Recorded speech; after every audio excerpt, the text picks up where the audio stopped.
Dear students, how are you all? Welcome to my class. आज हम foreign policy जो Indian foreign policy है जो हमारे सब्जेक्ट में है वो हम कवर करेंगे। मैंने दो क्लासेस स्टार्ट की हैं, मतलब दो सीरीज स्टार्ट की, एक पबेड की, एक इंडियन फॉरेन पॉलिसी, ठीक है।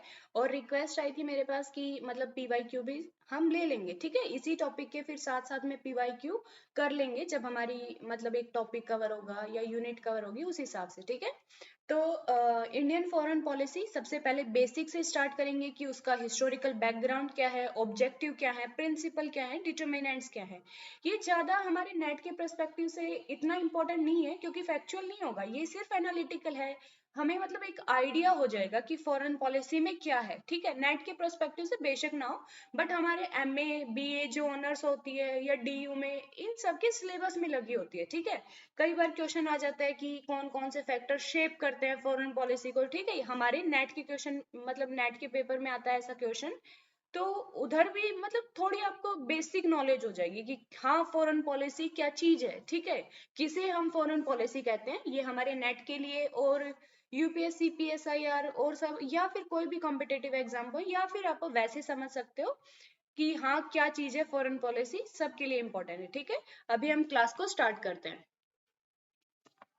सबसे पहले फॉरेन पॉलिसी होती क्या है हम उस चीज पे बात करते हैं। फॉरेन पॉलिसी के अंदर क्या आता है, उसके अंदर एक नेशन के वो प्रिंसिपल्स या इंटरेस्ट या फिर ऑब्जेक्टिव, किसी नेशन के या स्टेट के प्रिंसिपल, इंटरेस्ट या फिर जो ऑब्जेक्टिव है जो कि दूसरे स्टेट के साथ जब वो रिलेशन कंडक्ट करता है तो उस टाइम पे वो चीजें माइंड में रहती है, तो वही फॉरेन पॉलिसी है, ठीक है। जब हम दूसरे स्टेट के साथ रिलेशन कंडक्ट करते हैं तो किन प्रिंसिपल के बेस पे या क्या इंटरेस्ट लेके या हमारा क्या ऑब्जेक्टिव है उसको लेके हम कंडक्ट करते हैं, वो सब हमारा फॉरेन पॉलिसी के अंदर आता है, ठीक है। ओके आपको समझ आ जाएगा, डेफिनेशन आप पढ़ोगे तो। Each state has its foreign policy through which states make efforts to change the behaviour of other state और टू कंट्रोल और regulate the activities of other state to attain its nation interest, ठीक है। कि state जो है वो दूसरे state के बिहेवियर को चेंज करना चाहते हैं, उसके रिगार्डिंग में जो बिहेवियर है उसे चेंज करना चाहते हैं, ठीक है। या फिर किसी को कंट्रोल करना, रेगुलेट करना, जैसे आप एग्जांपल ले सकते हो चाइना ताइवान के ऊपर करता रहता है। जैसे कि अभी जो जर्मनी के एजुकेशन मिनिस्टर उन्होंने वहां पे मीट किया था, उसके ऊपर भी उन्होंने ऑब्जेक्शन उठाया है, ठीक है। मतलब कोई भी आता है वेस्ट से तो उस पे हर एक पे चाइना ऑब्जेक्शन उठाता है, ठीक है। या फिर मतलब बिहेवियर चेंज करना, हम चाहते हैं कि हमारे फेवर में पॉलिसी बनाए दूसरा स्टेट, तो ये सब फॉरेन पॉलिसी के एक डिप्लोमेसी के तहत आता है, ठीक है। डिप्लोमेसी भी उन्हीं प्रिंसिपल्स पे ही कंडक्ट होते हैं, फॉरेन पॉलिसी का ही एक मतलब पार्ट होता है। उसके बाद है हिस्टोरिकल पर्सपेक्टिव, क्या है फॉरेन पॉलिसी के कि जो हमारी इंडिया की फॉरेन पॉलिसी है उसके हिस्टोरिकल बैकग्राउंड क्या है, मतलब हम कब से बनाने लगे अपनी फॉरेन पॉलिसी, क्या क्या फैक्टर हैं जो इफेक्ट डालते हैं, ठीक है। वो सब हमें स्टडी करने हैं। तो सबसे पहले हम आइडियोलॉजिकल इफेक्ट्स लेके चलेंगे कि हिस्टोरिकल रूप से जो आइडियोलॉजी हमारी फॉरेन पॉलिसी को शेप करती है। उसके बाद इंटरनेशनल स्टेटस क्या था इंडिया का, वो सब भी शेप करता है। उसके बाद है आईएनसी का रोल, देन कॉलोनियलिज्म का जो इफेक्ट है हमारे ऊपर। तो जैसे इंडिया की पॉलिसी है, इंडिया कॉलोनियलिज्म जो है उपनिवेशवाद है, उसको हमेशा अपोज करता रहा है। क्यों करता रहा है, क्योंकि हमने उस ब्लैक डार्क एज को सहा है कॉलोनियलिज्म के, जिससे कि हमें पता है कि उसके क्या क्या नुकसान है, ठीक है, क्या किस तरह से वो एक्सप्लॉइट करता है, तो हमें वो सब कुछ पता है। उसके बाद है सपोर्ट ऑफ बैकवर्ड नेशन। हमारे इंडिया का एक मतलब पॉलिसी रही है, एक मतलब एटीट्यूड रहा है कि हमने हमेशा बैकवर्ड नेशंस को सपोर्ट किया है, ठीक है। और ये ऐसा नहीं है कि हम इंडिपेंडेंस इरा से कर रहे हैं, बल्कि ये प्री इंडिपेंडेंस इरा से हम ऐसा करते आ रहे हैं, ठीक है। सबसे पहले हम पढ़ते हैं आइडियोलॉजिकल इफेक्ट क्या क्या है। इंडिया की जो फॉरेन पॉलिसी है वो मेनली दो आइडियोलॉजी है। एक जो कि ट्रेडिशन है हमारी फ्रेंडशिप की, कोऑपरेशन की और नॉन वॉलेंस की, जो कि गौतम बुद्धा जो थे उनके टाइम से फ्लो करती आ रही है, और मॉडर्न टाइम में किन्होंने अपनाई थी, महात्मा गांधी ने अपनाई थी, ठीक है। तो वो चीजें हमारे फॉरेन पॉलिसी में एम्बेडेड है, ठीक है। वो आइडियोलॉजीज हमारी फॉरेन पॉलिसी पे इफेक्ट डालती हैं, ठीक है। बल्कि ये इफेक्ट हमारा बहुत ज्यादा था, और ये लगाओ कि जो 90 इंडिपेंडेंस से हम 19th सेंचुरी में जितनी भी हमारी पॉलिसी थी वो इसी पे बेस्ड थी, फ्रेंडशिप और उस पे, ठीक है। 21st सेंचुरी में ही आके हमने काफी रियलिज्म को अडॉप्ट किया है, ठीक है। और उससे पहले ही कर लिया था, ये लगाओ आप, इंदिरा गांधी के टाइम में रियलिज्म के थोड़े थोड़े वो दिखने लग गए थे। नेहरू का काफी आइडियलिज्म था, बट फिर भी उन्होंने रियलिज्म के भी कुछ स्टेप उठाए थे, ठीक है। जैसे कि उनका कश्मीर में, मतलब कश्मीर इशू यूएन में ले जाने, ये एक आइडियलिस्टिक है, ठीक है। उनके हिसाब से उन्हें लगता था कि यूएन में ले जाएंगे तो हमने इंस्ट्रूमेंट ऑफ एक्सेशन साइन किया हुआ है, तो कश्मीर हमारे हिस्से में आ जाएगा, बट ऐसा नहीं हुआ। उन्होंने, पाकिस्तान ने डिप्लोमेसी के थ्रू वहां पे मतलब एक स्टैंड स्टिल, मतलब ऐसा खड़ा कर दिया। उसके बाद है दूसरा जो ट्रेडिशन है वो है रियलिज्म की ट्रेडिशन, ठीक है, जो कि कौटिल्य से मतलब आती है, और वेस्ट के अंदर कौन है, मैकेवली, जहां से फ्लो करती है। रियलिज्म भी है हमारी मतलब फॉरेन पॉलिसी के अंदर काफी, ठीक है। जैसे कि अभी हम मल्टी अलाइनमेंट कर रहे हैं, और काफी ऐसी पॉलिसी है जो अब हम रियलिस्टिक पर्सपेक्टिव पे लेके चल रहे हैं, ठीक है। उसके बाद है इंटरनेशनल स्टेटस कैसे, मतलब हिस्टोरिकल बैकग्राउंड में आता है, कैसे शेप करता है। सबसे पहले India for the first time got the membership of international organisation in 1970। India ने पहली बार जो मेंबरशिप किसी आईओ इंटरनेशनल ऑर्गेनाइजेशन की मिली थी, वो 1917 में मिली थी, और वो कौन सी थी, कॉलोनियल कॉन्फ्रेंस, जिसे बाद में नेम चेंज करके इंपीरियल कॉन्फ्रेंस, और उसके बाद फिर कॉमनवेल्थ जो बन गई थी, वो इसी का ही है, ठीक है। 1970 के 17 के अंदर, 1917 के अंदर इंडिया इसका पार्ट बना, इसका मेंबर बना, ठीक है। उस टाइम पे हम इंडिपेंडेंट नहीं हुए थे, ठीक है। उससे पहले भी हम किसी इंटरनेशनल ऑर्गेनाइजेशन के मेंबर नहीं थे, बट फिर भी काफी इश्यूज पे हमने मतलब अपनी राय रखी है, ठीक है, ऐसा किया है। उसके बाद है India sign the covenant of league and charter of UNO as a primary member. देखो, इंडिया इंडिपेंडेंट भी नहीं हुआ था, तब भी हमने as a primary member UNO और लीग के चार्टर को साइन किया है। प्राइमरी मेंबर क्या होते हैं, जब भी कोई ऑर्गेनाइजेशन बनती है तो उसके जो फाउंडिंग मेंबर्स होते हैं वहां पे प्रेजेंट, ठीक है, तो हमने फाउंडिंग मेंबर के तौर पे वहां पे साइन किया है, ठीक है। उसके बाद है thus India has already international identity, की इंडिपेंडेंस से पहले भी हमारी एक इंटरनेशनल आइडेंटिटी थी, ठीक है। ये मतलब यहाँ पे पॉइंट में कहते हैं। उसके बाद है role of Indian National Congress, की आईएनसी का क्या रोल था हमारी फॉरेन पॉलिसी के अंदर। आईएनसी वैसे अपने इश्यूज के ऊपर राय रखती रही है, बट 1925 के अंदर आईएनसी ने, जो आईएनसी की ऑल इंडिया कांग्रेस कमेटी थी, उन्होंने एक फॉरेन डिपार्टमेंट बनाया, ठीक है, जो कि जवाहरलाल नेहरू हेड करते थे, बट उस टाइम पे फिर अरेस्ट हो रहे थे और मतलब रिलीज किया जा रहा था, तो वो अच्छी तरह से काम नहीं कर पाया था 1936 तक। बट ओनली आफ्टर 1936 उसने एक एक्टिवली रोल प्ले किया, और जब वो राम मनोहर लोहिया के अंडर में आया, ठीक है, और उन्होंने क्या किया, 400 अलग अलग पर्सन और इंस्टीट्यूशन अलग अलग वर्ल्ड से उनसे कांटेक्ट किया, और एक हमारी फॉरेन पॉलिसी फॉर्मुलेट की, ठीक है, जिसके बेस पे आईएनसी फिर अपने व्यूज रखती थी कि हाँ ऐसे इंडिया की फॉरेन पॉलिसी होगी, या फिर किसी भी इशू पे व्यू रखना, जैसे वर्ल्ड वॉर पे, वर्ल्ड वॉर 1 2, या फिर लीग ने क्या कोई भी मैंडेट किया है, या जर्मनी के ऊपर जो क्या होता था वो मतलब कि भुगतान जर्मनी ने किया था, उसके ऊपर व्यू रखना, हिटलर पे रखना, ठीक है, इन सब चीजों पे व्यू रखना। तो ये उन्होंने एक पॉलिसी फॉर्मुलेट की, ठीक है। उसके बाद है Congress also releases press note. Congress press note भी रिलीज करती थी, बुलेटिन भी, कि जो भी इंटरनेशनल इवेंट्स हो रही थी उनके ऊपर प्रेस नोट या बुलेटिन रिलीज किए जाते थे कांग्रेस के द्वारा, ठीक है। उसके बाद है इफेक्ट्स ऑफ कॉलोनियलिज्म, की जो उपनिवेशवाद है उसके क्या क्या इफेक्ट है हमारे उस पे, जो हम आज तक भी मतलब हमारे इंडिया हमारी फॉरेन पॉलिसी में है कि हम रेसिज्म के अपोज में हैं, ठीक है, किसी भी टाइप की इनइक्वलिटी को नहीं सहते, हमारा एक डेमोक्रेटिक सेटअप है, ठीक है। तो India due to its dark experiences condemns colonialism and imperialism, हम हमेशा कॉलोनियलिज्म और इंपीरियलिज्म के अपोज करते रहे हैं, ठीक है। इन 1885 कांग्रेस पास जब 1885 में कांग्रेस बनी ही थी, फर्स्ट सेशन के अंदर ही कांग्रेस ने एक रिजोल्यूशन पास किया था कि जो बर्मा का अनेक्सेशन हुआ है इंडियन एम्पायर में, वो मतलब डेप्रिशिएटिंग है, ठीक है, वो मतलब उन्होंने उसे फेवर नहीं किया था।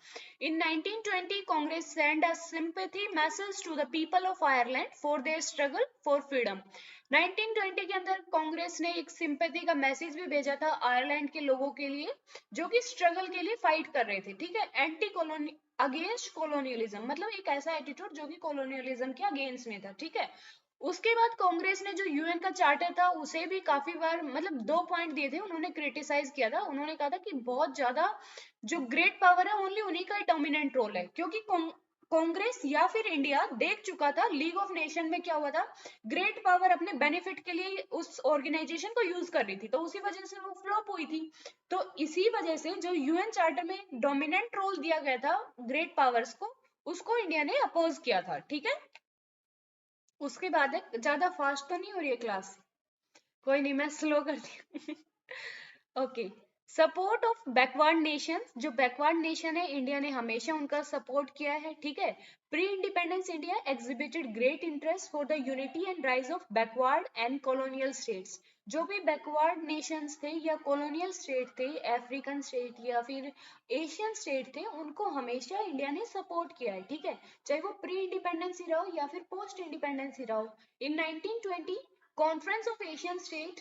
In the Conference of Asian State, India participated for the cause of uh, ending colonialism in India. India ने 1920 से मतलब जब भी ये कॉन्फ्रेंस फिर उसके बाद हुई है 1936 के अंदर, एक 27 के अंदर हुई थी, तो जितनी बार भी हुई है एशिया की जो एक कॉन्फ्रेंस हुई है, उसके अंदर उन्होंने कॉलोनियलिज्म एशिया के अंदर एंड करने को ही सपोर्ट किया है इंडिया ने, ठीक है। और इंडिया की तरफ से रिप्रेजेंटेटिव कौन होते थे? कांग्रेस से, क्योंकि उस टाइम पे कांग्रेस ही एक बड़ी ऑर्गेनाइजेशन थी, ठीक है, जो कि इंडिया को रिप्रेजेंट कर सकती थी, और इतनी बड़ी उसके कंपटीशन में इतनी ऑर्गेनाइजेशन नहीं थी, या फिर उस साइज की नहीं थी कि वो इंडिया को रिप्रेजेंट कर पाए, इसलिए कांग्रेस ने ही लगभग ये काम किए हैं, ठीक है। उसके बाद है objective of Indian foreign policy क्या है, हमारी इंडिया जो फॉरेन पॉलिसी है उसके ऑब्जेक्टिव क्या है, ठीक है। ये इंडिया के नहीं बल्कि आप ये लगाओ, काफी पॉइंट तो कॉमन है कि हर एक नेशन कैसे हो सकते हैं, बट इंडिया के भी हैं इसमें, मैं आपको बताती हूँ। नेशन सिक्योरिटी तो हर एक नेशन की होगी, कि जिसकी भी मतलब फॉरेन पॉलिसी होगी, तो उसका प्राइमरी एम होगा नेशन सिक्योरिटी और टेरिटोरियल इंटीग्रिटी रहे उस नेशन की, ठीक है। ये उनका प्राइमरी एम रहता है, हर एक नेशन का रहता है, तो इंडिया का भी है। इकोनॉमिक डेवलपमेंट ऑब्वियस है, ये भी होगा। वर्ल्ड ऑर्डर के लिए भी क्वेस्ट हमारी, उसके बाद opposition to colonialism, imperialism, racialism, supporter of disarmament, ये इंडिया की है, और ये भी इंडिया की है स्पेशली, ठीक है, हर एक में मिले ऐसा जरूरी नहीं है। Important role in Asia, Asia के अंदर जो इंपॉर्टेंट रोल इंडिया प्ले करता है वो, तो ये हमारे ऑब्जेक्टिव है। अब हमें एक एक करके देख लेते हैं। सबसे पहले नेशन सिक्योरिटी की बात आती है, तो नेशन सिक्योरिटी और टेरिटोरियल इंटीग्रिटी जो है वो हर एक नेशन की मतलब एक इम्पोर्टेंट है, कि हाँ ये प्राइमरी कंसर्न होगा, हर एक नेशन की ऑब्जेक्टिव होगा फॉरेन पॉलिसी का। एफपी से मतलब है फॉरेन पॉलिसी, ठीक है। In Indian case security is both traditional and non traditional. India के केस में हमारी सिक्योरिटी ट्रेडिशनल भी है और नॉन ट्रेडिशनल है। ट्रेडिशनल इन द सेंस कि बॉर्डर सिक्योरिटी, जो कि ट्रेडिशनल है कि हाँ भाई कोई दूसरी कंट्री अटैक ना कर दे, तो वो ट्रेडिशनल में आती है। नॉन ट्रेडिशनल जैसे कि टेररिज्म जो थ्रीट है हमारी, जो कि अभी फिलहाल की है, वो भी हमारी मतलब कंसर्न है, ठीक है, क्योंकि इस टाइम पे हम मतलब सबसे पहले हमने ही वॉइस उठाई थी कि टेररिज्म के लिए मतलब टेररिज्म कितनी खतरनाक चीज है, ठीक है। तो हमारे पास दोनों टाइप की थ्रेट्स हैं, ट्रेडिशनल भी है, नॉन ट्रेडिशनल भी है। और ट्रेडिशनल और नॉन ट्रेडिशनल के अंदर क्या क्या चीजें कवर होती है? It include independent decision making, कि हमें हमारी कंट्री के लिए एक डिसीजन मेकिंग हमारा इंडिपेंडेंट हो, ठीक है, किसी और कंट्री का इन्फ्लुएंस ना हो। उसके बाद है इंटरनेशनल इश्यूज पे हमारी राय खुद की हो, ये नहीं है कि किसी से इन्फ्लुएंस हो। ऑपोजिशन टू मिलिट्री अलायंस, हमारे मिलिट्री अलायंस के हमेशा अपोज किया है हमने। Friendly relation with the neighbour and opposition to the policies of colonialism and imperialism, तो ये सब चीजें थ्रीट के अंदर आती हैं, ठीक है, कि हाँ ये ट्रेडिशनल और यही चीजें हैं जो कि इस नेशनल सिक्योरिटी में ये सब चीजें कवर होती हैं, ठीक है। उसके बाद है इकोनॉमिक डेवलपमेंट। इकोनॉमिक डेवलपमेंट भी बिल्कुल ऑब्जेक्टिव है। हमारी जब इंडिया इंडिपेंडेंट हुआ तो क्या था हमारे पास, एक पॉपुलेशन जो थी वो हमारी इलिटरेट थी, ठीक है। एक लिटरेट पॉपुलेशन ही असेट बन सकती है एक कंट्री के लिए, एक हेल्दी लिटरेट पॉपुलेशन ही, ठीक है। हमारी इलिटरेसी इतनी ज्यादा थी ना, हम इतना हेल्थ में आगे थे, ठीक है। डेथ रेट हमारा बहुत ज्यादा था, इन्फेंट मोर्टेलिटी रेट मतलब बहुत कम था, ठीक है। इस टाइप से इतनी प्रॉब्लम्स थी हमारे पास, ना ही हमारे पास फूड सिक्योरिटी थी, कुछ भी नहीं था उस टाइम पे। इकोनॉमिक डेवलपमेंट कितना इंपॉर्टेंट था हमारे लिए वो हम सोच सकते हैं। उसके लिए गवर्नमेंट ने भी काम किया है, और मतलब इंडिपेंडेंटली हमने लोन भी लिए हैं, फॉरेन एड भी ली है, सब कुछ किया है, ठीक है। तो इकोनॉमिक डेवलपमेंट हमारा एक इम्पोर्टेंट, उस टाइम पे बहुत इंपॉर्टेंट कंसर्न था। आज के टाइम पे भी इम्पोर्टेंट है, आजकल तो इकोनॉमिक डेवलपमेंट से ही कंट्री की पावर नापी जाती है। जैसे चाइना, चाइना के पास इकोनॉमिक पावर है, ठीक है। उसकी उसके पास इतना ज्यादा, मतलब उसकी इकोनॉमी इतनी बड़ी है कि वो एक दिन सप्लाई बंद कर दे तो कितनी इकोनॉमी क्रैश हो जाए, ठीक है। उसके पास इकोनॉमिक पावर है, तो इकोनॉमिक पावर कितनी इंपॉर्टेंट हो चुकी है आजकल कंट्री की, कि उसी से ही पावर का अंदाजा लगाया जा सकता है, उसी से ही वर्ल्ड पोल्स के अंदर डिवाइड हो जाता है, ठीक है, कि हाँ इसके पास भी पावर है। आजकल पावर के बहुत पर्सपेक्टिव है, पहले सिर्फ मिलिट्री पावर को देखा जाता था, बट आजकल बहुत है, soft power, economic power, political, मतलब बहुत पर्सपेक्टिव है, ठीक है। उसके बाद है इसमें लिखा है, for the developing country like economic dimension is significant, so it must develop it's potential which depend on. हमारा पोटेंशियल उस टाइम पे हमें, मतलब अपना पोटेंशियल बढ़ाने की जरूरत थी, और वो किस पे डिपेंड था, पॉपुलेशन पे डिपेंड था, नेचुरल रिसोर्सेज जो हमारे पास है उस पे डिपेंड था, और टेक्नोलॉजी उस टाइम पे ना ही, मतलब सॉरी, उस टाइम पे हमारे पास नेचुरल रिसोर्सेज थे, बट हमारे पास वो मशीनरी नहीं थी ना कि हम प्रोसेस कर पाए। हमें मशीनरी भी इंपोर्ट करनी पड़ रही थी, टेक्नोलॉजी जो कि टेक्नोलॉजी में आती है, ना ही हमारे पास टेक्नोलॉजी जो कि हमें इंपोर्ट करनी पड़ रही थी जर्मनी से, यूएस से, रशिया से, ठीक है। हमें उनके ऊपर डिपेंडेंट रहना पड़ रहा था, हमारे पास तो फूड सिक्योरिटी भी नहीं थी, हमें और क्या बात करेंगे। उस टाइम पे ये डायमेंशन इतना इंपॉर्टेंट हो जाता है, पूछो मत। अ, क्या लाइन बोल दी मैंने पूछो मत। टीचर ऐसे नहीं बोलते, sorry. India since its inception has been a supporter of getting loans. Okay, उस बात को सीरियसली मत लेना, ठीक है। ऐसे ही मैंने जस्ट ऐसे बोल दी जैसे फ्रेंड से बात करेंगे, okay. India since its inception has been a supporter of greater getting loans from IMF. India हमेशा सपोर्टर रहा है आईएमएफ और वर्ल्ड बैंक, जो इंटरनेशनल ऑर्गेनाइजेशन है जो कि लोन प्रोवाइड करती है या एड्स देती है, डेवलप्ड कंट्री या फिर एड देती हैं, तो वो दे, जो डेवलपिंग कंट्री है या फिर अंडर डेवलप्ड कंट्री है, ताकि उनकी मतलब एक कंडीशन को इम्प्रूव करा जा सके, ठीक है। उसके बाद नेक्स्ट जो हमारा ऑब्जेक्टिव था, opposition to colonialism, imperialism and racialism, हमेशा इंडिया इनके अपोज में रहा है। जैसे कि अपार्थीड जो पॉलिसी थी साउथ अफ्रीका के अंदर, उसका हमेशा अपोज किया है हमने। एंटी इंपीरियलिस्टिक एटीट्यूड रहा है हमारा हमेशा, कि इंपीरियलिज्म को हमने कभी सपोर्ट नहीं किया है, ठीक है। और हमारा कॉलोनियलिज्म का तो एक्सपीरियंस था ही, तो हमें उसका तो हमें पता ही है कि मतलब क्या हाल होता है एक कंट्री का कॉलोनियलिज्म से, तो उसका भी हमने हमेशा अपोज किया है, ठीक है। उसके बाद है सपोर्टर ऑफ डिसआर्मामेंट, इंडिया सपोर्टर रहा है डिसआर्मामेंट का, ठीक है। 1963 के अंदर एक पीटीबीटी, जिसे पार्शियल टेस्ट बैंड ट्रीटी, जो कि मॉस्को के अंदर हुई थी, इसलिए उसका नाम मॉस्को टेस्ट बैंड ट्रीटी भी कहा जाता है। इंडिया ने इसे इनिशिएट भी किया था, मतलब इस ट्रीटी को लाने में मतलब इनिशिएशन भी इंडिया ने किया था अमेरिका के साथ में, और इंडिया ने इसे रेक्टिफाई भी किया था और साइन भी किया था, ठीक है, पीटीबीटी को। और इंडिया जो डिसआर्मामेंट कॉन्फ्रेंस है जो यूएन की, उसका मेंबर है, ठीक है। 1960s के पास से इंडिया उसका मेंबर है, और इंडिया एक्टिवली पार्टिसिपेट करता है, ठीक है। अब उसके बाद उस कॉन्फ्रेंस ने एनपीटी ड्राफ्ट की, इंडिया ने फिर एनपीटी को साइन करने से मना कर दिया, क्योंकि उसके अंदर क्या था कि ओनली जिन्होंने, मतलब न्यूक्लियर प्रोलिफिकेशन ट्रीटी थी, जिन्होंने न्यूक्लियर पावर ले ली है, उनको ऊपर तो तुम कोई भी बैन नहीं लगा रहे हो, जो भी अलग कंट्री जो लेना चाह रही है सिर्फ उन पे बैन लगा रहे हो। अगर बैन लगाना है तो कंप्लीटली लगाओ, उनके भी आर्म्स डिसआर्म करवो तुम, ठीक है। इस टाइप का इंडिया का एटीट्यूड था। तो इंडिया ने एनपीटी को कभी साइन नहीं किया। फिर उसके बाद सीटीबीटी को बनाया गया, शायद 93 या 97 में बनी थी, पता नहीं, करेक्ट डेट याद नहीं है मुझे, कोई नहीं हम फिर रिवाइज करेंगे तब आ जाएगी।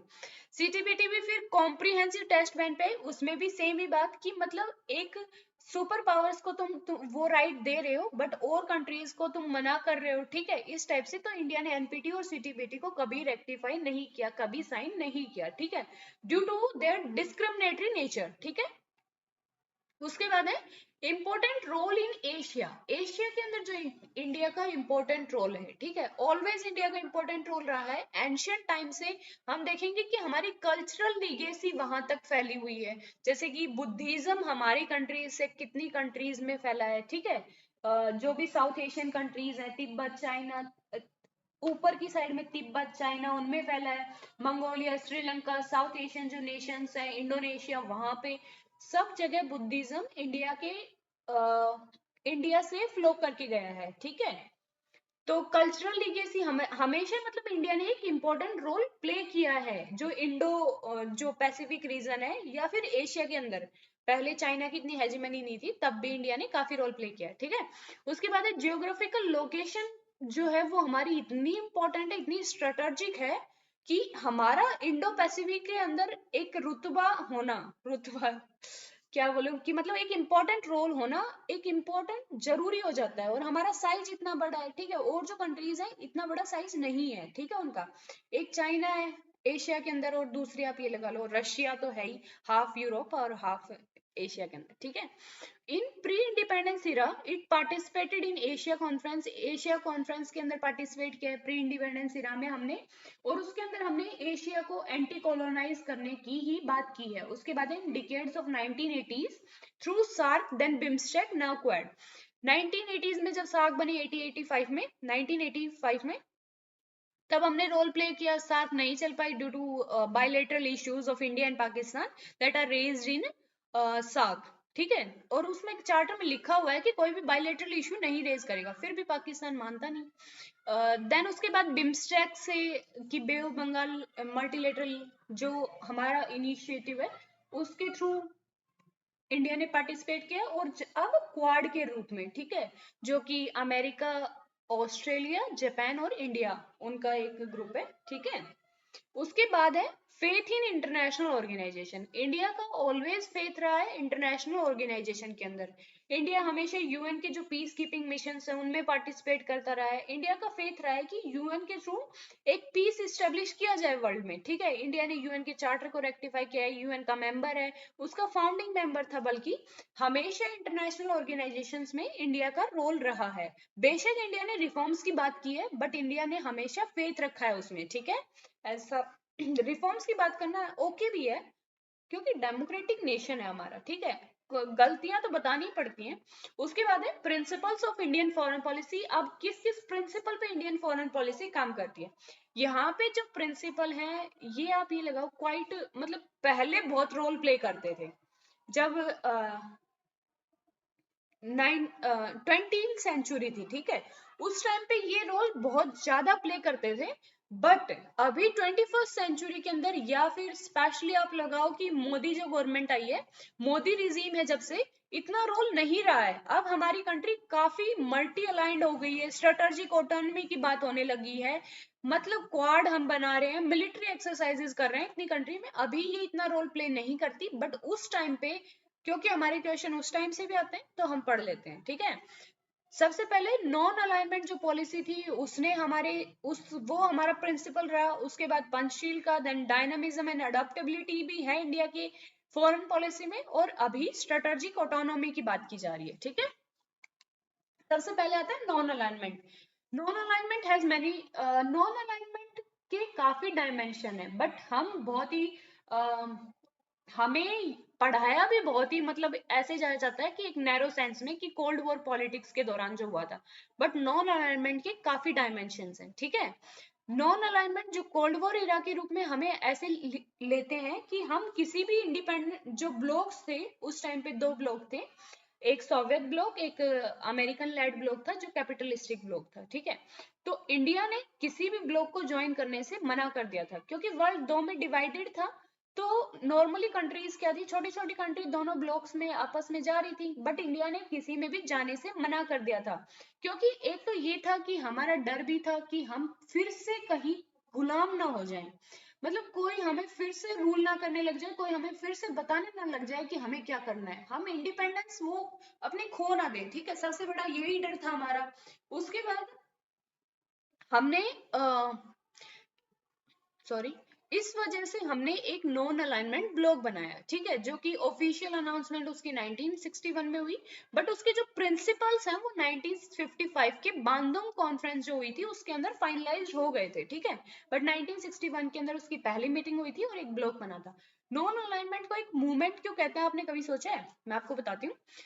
नॉन अलाइनमेंट एक ऐसा कोई ब्लॉक, मतलब एक ऑर्गेनाइजेशन के रूप में कभी नहीं आया, वो हमेशा एक मूवमेंट की तरह आया, जो कि थर्ड वर्ल्ड कंट्रीज की मूवमेंट मानी जाती है, कि हाँ हम किसी जो दोनों ब्लॉक है उनके साथ अलाइन नहीं होंगे, ठीक है, तो वो हमेशा एक मूवमेंट की तरह ही आया, ठीक है, वो एक ऑर्गेनाइजेशन के रूप में कभी भी नहीं आया कि हाँ हम एक अलग ब्लॉक बना रहे हैं, ऐसा उनका कोई पर्सपेक्टिव नहीं था, वो एक मूवमेंट था, ठीक है, कि हमें किसी को भी ज्वाइन करना नहीं करना, इंडिपेंडेंट रहना है, हमें हमारे नेशन के मेरिट के अकॉर्डिंग डिसीजन लेने हैं, अगर हमें यहाँ से बेनिफिट मिल रहा है इस ब्लॉक पे भी हम अलाइन होंगे, इस पे भी होंगे, ठीक है, ऐसा नहीं है कि हम आइसोलेट रहेंगे, ऐसा भी नहीं था, ठीक है।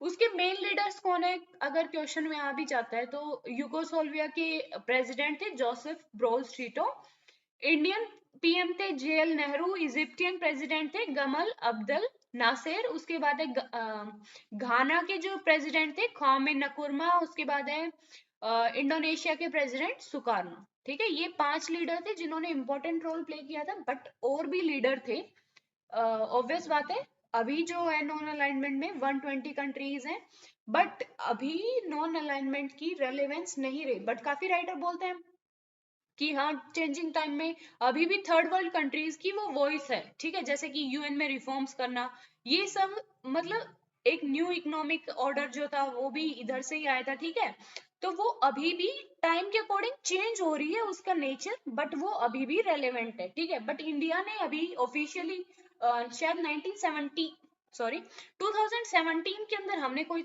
या फिर 16 के अंदर हमने इनकी मीटिंग अटेंड की थी, उसके बाद शायद नहीं की हमने, ठीक है, ऐसा कुछ डाटा है। कोई नहीं, जब हम इसका फैक्चुअल इंफॉर्मेशन पढ़ेंगे ना तब अच्छे से पढ़ लेंगे। वो लास्ट मीटिंग थी, उसके बाद हमने कोई मीटिंग अटेंड नहीं की है नॉन अलाइनमेंट की, ठीक है, तो इंडिया का काफी मतलब पर्सपेक्टिव अब चेंज हो चुका है, ठीक है। उसके बाद है पंचशील, जो 5 म्यूचुअली एग्रीड कुछ एग्रीमेंट, मतलब एक एग्रीमेंट में था कि 5 जो प्रिंसिपल है वो हम रेस्पेक्ट करेंगे, ठीक है। ये नॉर्मली सबसे पहले चाइना के साथ हमने साइन किया था ट्रेड के उसमें, मतलब ट्रेड के रूप में, ट्रेड करते हुए हम ये ध्यान रखेंगे, बट फिर बाद में ये एक पॉलिसी की तरह बन गया कि हम चाइना से डील करें या फिर अदर नेशंस के साथ डील करें तो हम इन चीजों को ध्यान में रखेंगे, ठीक है।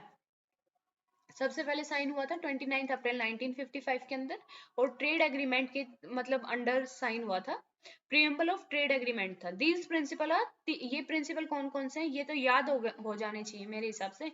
Mutual respect for each others territorial integrity and sovereignty, non aggression, कि हम किसी की टेरिटरी में जाके एग्रेशन नहीं करेंगे, कब्जा नहीं करेंगे, ठीक है। यहाँ पे है कि म्यूचुअल रेस्पेक्ट करेंगे, एक दूसरे की टेरिटोरियल इंटीग्रिटी है और सॉवरेनिटी है, जो संप्रभुता है या फिर जो उनकी इंटीग्रिटी है उसकी रेस्पेक्ट करेंगे। उसके बाद non interference in each other domestic affair, कि डोमेस्टिक अफेयर्स में इंटरफेयर नहीं करेंगे एक दूसरे के, ठीक है। उसके बाद इक्वलिटी एंड म्यूचुअल बेनिफिट, कि जब भी कोई एग्रीमेंट होगा तो म्यूचुअल बेनिफिट की बात होगी, ठीक है, एक इंसान के या एक कंट्री के बेनिफिट की बात नहीं होगी, ठीक है, इक्वलिटी होगी वहां पे।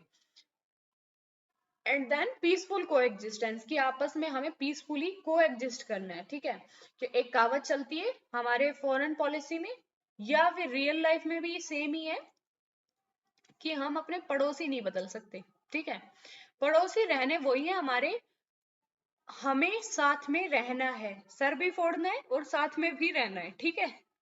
जैसे कितनी भी लड़ाई हो जाओ, लास्ट में कोई भी हमारा काम होता है पड़ोसियों के पास हम चले जाते हैं, ठीक है।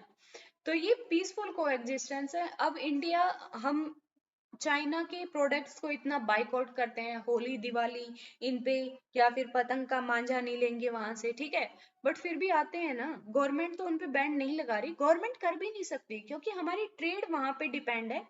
वो हमारी गवर्नमेंट चाह रही है कि हम मोरली ही उस चीज को बाइकआउट करें, ठीक है, that's why government started these campaign. But government की तरफ से इतने बैन नहीं लगाए जाते, बहुत छोटी छोटी चीजों पे लगाए जाते हैं, जैसे कि टॉयज पे अब लग गया था। इंडिया ने काफी टॉयज बनाने स्टार्ट कर दिए, ठीक है, बट फिर भी हम कोएग्जिस्ट करते हैं, चाहे एक दूसरे के बारे में कुछ भी बोलें या कुछ भी करें, ठीक है। उसके बाद है डायनामिज्म एंड अडेप्टेबिलिटी। दोनों में डायनामिज्म है और अडेप्टेबिलिटी, मतलब सॉरी क्या बोल दिया मैंने, हाँ, हमारी फॉरेन पॉलिसी के अंदर डायनामिज्म है और अडेप्टेबिलिटी है, मतलब टाइम के साथ हमारी फॉरेन पॉलिसी चेंज हो जाती है, ठीक है। हम जैसे कि प्री इंडिपेंडेंस इरा था, तब हमारी फॉरेन पॉलिसी और होती थी, इंडिपेंडेंस को सपोर्ट करते थे हम, पोस्ट में भी किया है हमने। उसके बाद हम इंडिपेंडेंट हुए तो हमारा इकोनॉमिक डायमेंशन, फॉरेन एड, उस सब चीजों के ऊपर, हमारा जो वाटर डिस्प्यूट था, बॉर्डर डिस्प्यूट थे, उनके ऊपर ज्यादा था। उसके बाद फिर से टाइम चेंज हुआ, एलपीजी आए, तब हमारी और पॉलिसी हुई। उसके बाद हमने न्यूक्लियर एग्रीमेंट किए, न्यूक्लियर टेस्ट भी बीच में हमने किए। तो टाइम के साथ हमारी फॉरेन पॉलिसी हमेशा चेंज रही है। आज के टाइम में हमने देखो, अमेरिका के साथ में 4 जो फाउंडेशनल एग्रीमेंट है, लिमोआ, कोमकासा, जेस्मोआ और बेका, ये चारों हम साइन कर चुके हैं, ठीक है। और एक टाइम होता था हम अमेरिका के हर चीज को अपोज करते थे, ठीक है। उसके बाद है, मतलब टाइम के साथ हमेशा अडेप्टेबिलिटी, मतलब अगर वो जरूरत पड़ रही तो हम अडॉप्ट कर रहे हैं उन चीजों को, ठीक है। उसके बाद है, अब डिटर्मिनेंट्स क्या है फॉरेन पॉलिसी के, यहाँ से क्वेश्चन आता है हमारे नेट के एग्जाम में, मैंने 2-3 बार देखा है। हमारी फॉरेन पॉलिसी को डिटरमाइन कौन से फैक्टर करते हैं, ये मैंने क्लासिफिकेशन जो लिया है, ये मैंने ईपीजी पाठशाला से लिया है। कहीं अलग अलग बुक में अलग अलग क्लासिफिकेशन मिल जाएगा, या कहीं पे पॉइंट्स में मिल जाएगा, ठीक है। इसमें और भी पॉइंट ऐड हो सकते हैं, कुछ नहीं भी आपने देखे होंगे, कुछ नए होंगे, ठीक है।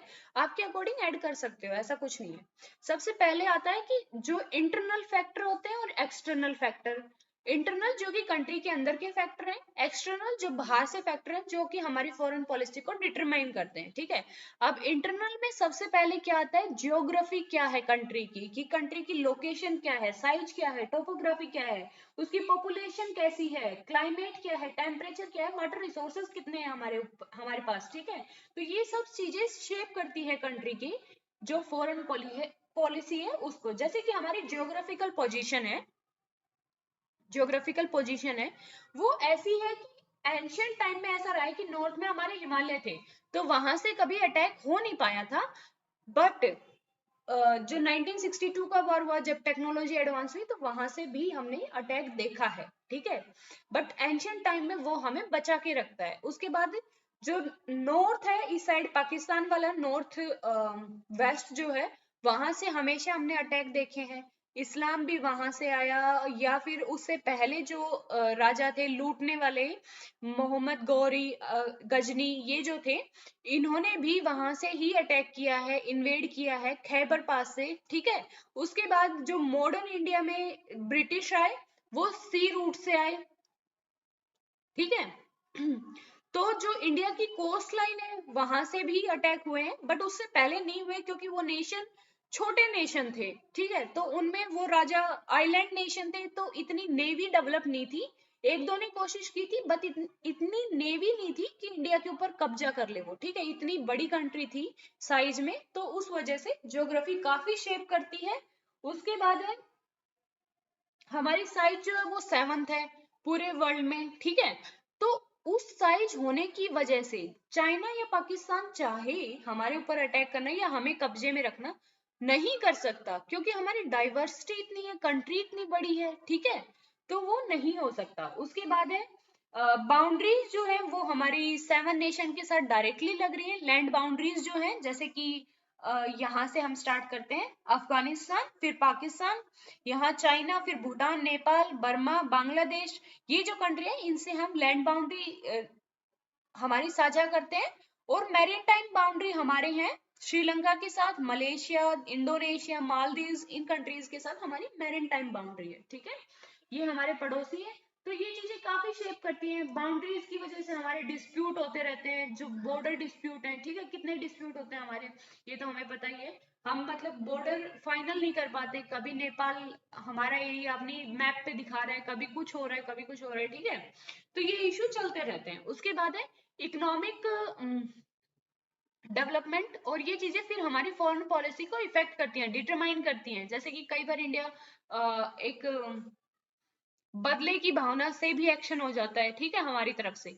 उसके बाद है इकोनॉमिक डेवलपमेंट। इकोनॉमिक डेवलपमेंट हमारी कितनी है, हम कितने इकोनॉमिकली स्ट्रांग है, वो चीजें डिटरमाइन करते हैं। जैसे कि जब हम इंडिपेंडेंट हुए ही थे, तब हमारी इकोनॉमिक कैपेबिलिटी क्या थी, नील के बराबर थी, कुछ भी नहीं था हमारे पास, हम ऐसे लोन में गिरे हुए थे। बाहर से हम एड लेके सब कुछ कर रहे हैं, मतलब कुछ है ही नहीं हमारे पास, फूड सिक्योरिटी नहीं है।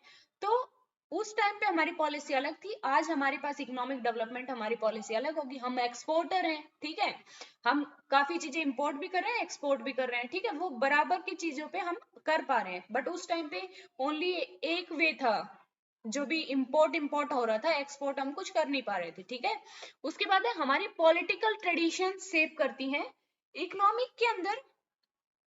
और भी आप डाल सकते हो, जैसे कि नेचुरल रिसोर्सेज हमारे कितने रिजर्वियर है, जैसे कि हमारे पास जो पेट्रोलियम रिसोर्सेज हैं या फिर गैस वाले हैं, वो हमारे पास नहीं है, वो हमें इंपोर्ट करने पड़ रहे हैं। तो उसकी वजह से हमारा फॉरेक्स रिजर्व कितना जा रहा है, ठीक है, तो वो भी डिटर्मिनेंट है ना हमारी फॉरेन पॉलिसी में। उसके बाद है इकोनॉमिक के टाइम पे, जब इकोनॉमिक डेवलपमेंट की बात आती है, तो उसमें रोल कौन प्ले करता है, स्टेट प्ले कर रहा है। या फिर हम कौन सी इकोनॉमिक मेथड ले रहे हैं, मार्क्सिस्ट ले रहे हैं या फिर कैपिटलिस्टिक ले रहे हैं, ठीक है, सोवियत मेथड ले रहे हैं, यही ये सब चीजें उस टाइम पे इसमें आप डाल सकते हो, जितना भी आपको इकोनॉमिक के बारे में लगे, जो भी हमने पास्ट में पढ़ा है या अभी चल रहा है, वो सब चीजें इसमें डाल सकते हो, ठीक है।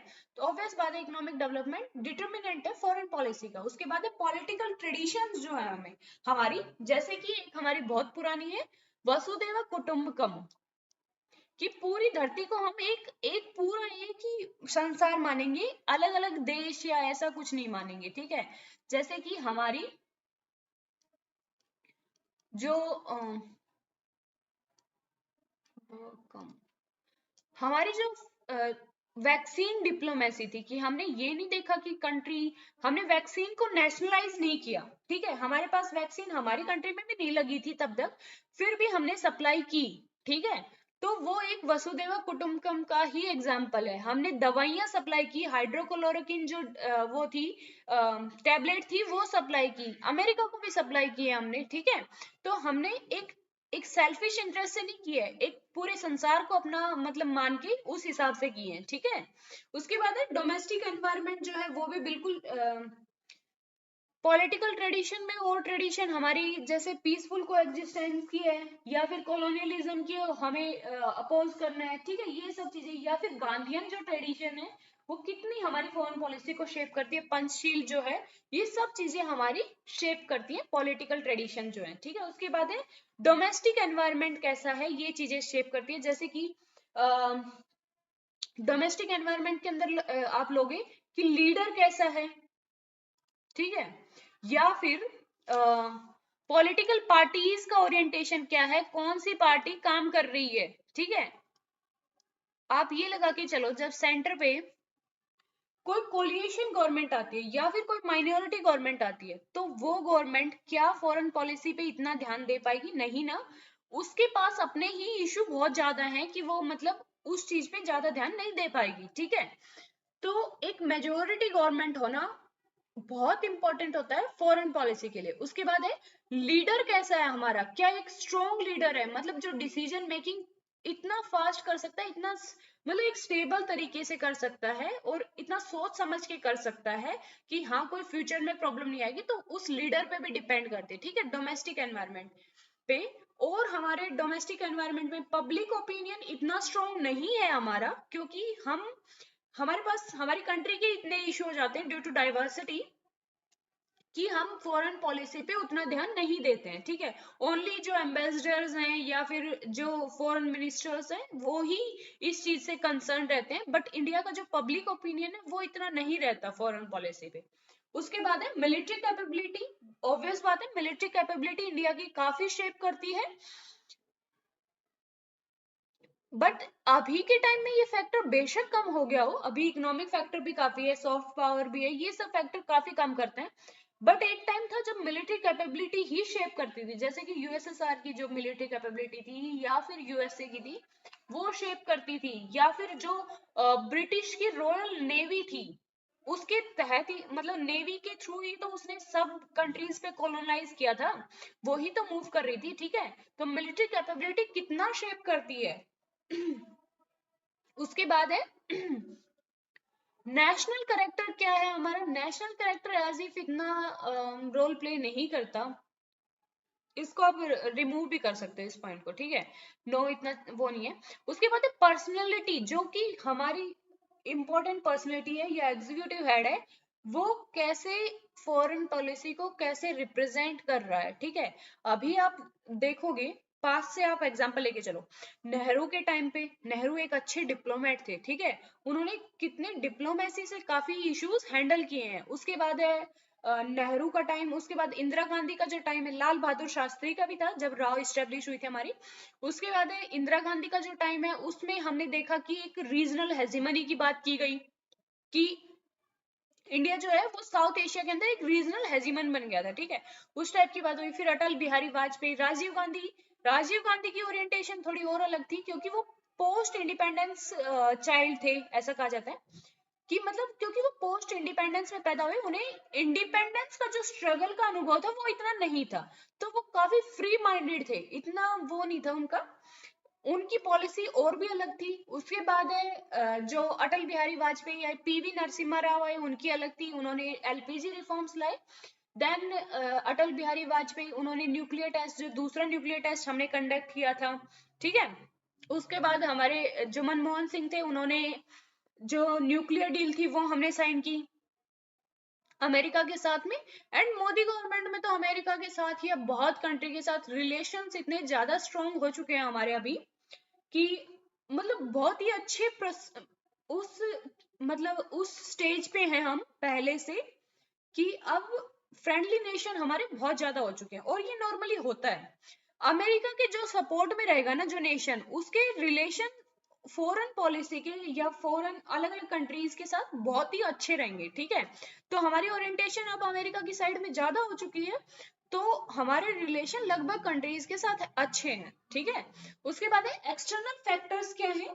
रीजनल एनवायरनमेंट बिल्कुल काम करता है, कि हमारा जो रीजनल एनवायरनमेंट है, जैसे कि साउथ एशिया का जो रीजन है या एशिया का जो रीजन है, वो शेप करता है। हमारे इंडिया के अंदर क्या होता है कि हमारे बाउंड्री डिस्प्यूट इतने ज्यादा हैं, जैसे कि इंडिया पाकिस्तान के अंदर या फिर बांग्लादेश के अंदर, इनके बीच में इतने बाउंड्री डिस्प्यूट है ना हमारे बीच में, कि हम उस चीज को कभी पॉजिटिव वे में नहीं ले पाते। कोई भी एक ऑर्गेनाइजेशन है, जैसे सार्क लगा लो, बिम्स्टेक लगा लो, या कोई भी ऑर्गेनाइजेशन, वहां पे हम अपने बायलेटरल इश्यूज रेज कर रहे हैं, उसकी वजह से हम मीटिंग अटेंड नहीं कर रहे हैं। तो रीजनल एनवायरनमेंट हमारे फॉरेन पॉलिसी को बहुत शेप करता है, ठीक है। उसके बाद इंटरनेशनल एनवायरनमेंट कैसा है, उस पे भी रीजनल एनवायरनमेंट में एक प्रॉब्लम और आती है, दैट इज एथेनिसिटी प्रॉब्लम, ठीक है, जिसकी वजह से रिफ्यूजी प्रॉब्लम होती है, कि यहाँ पे एथनिसिटी इतनी डिफरेंट डिफरेंट है, कि अलग अलग एथनिसिटी के लोग रहते हैं, उसकी वजह से कंट्रीज के बीच में डिस्प्यूट आ रहा है। जैसे कि श्रीलंका और इंडिया के बीच में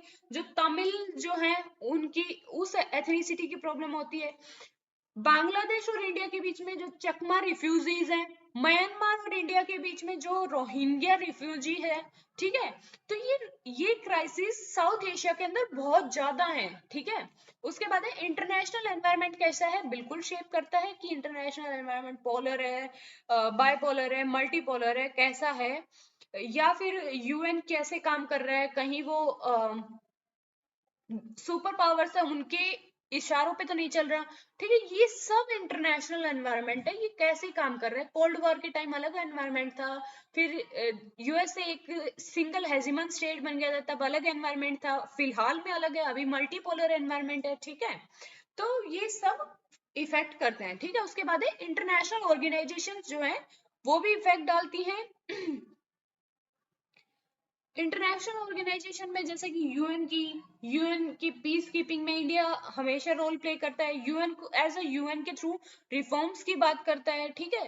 तो international organisation SAARC, BIMSTEC, ASEAN, ये सब चीजें, इनमें इंडिया का रोल, ये सब चीजें डिटरमाइन करती है इंडिया की फॉरेन पॉलिसी में। इसमें फर्दर मोर आप कितने भी पॉइंट ऐड कर सकते हैं, आपकी मर्जी है। जो भी आपको लगे कि हाँ ये पॉइंट अच्छा है, बिल्कुल ऐड कीजिए। मैं तो चाहती हूँ कि आप अपनी तरफ से भी क्रिएटिविटी दिखाएं इसमें, ठीक है। उससे ना माइंड हमारा चलने लगता है, और माइंड को हमेशा चलाते रहना चाहिए नहीं तो बैठ जाएगा ना, फिर तो प्रॉब्लम ही हो जाती है, ठीक है। इसमें मैंने आगे पेज भी खाली छोड़ दिया था, कोई नहीं। इसमें मैंने बोल बहुत ज्यादा दिया, लिख बहुत कम दिया, बट मैं इसका पीडीएफ टेलीग्राम पे डाल दूंगी। और हमेशा क्लास को देखो मेरी को, ठीक है।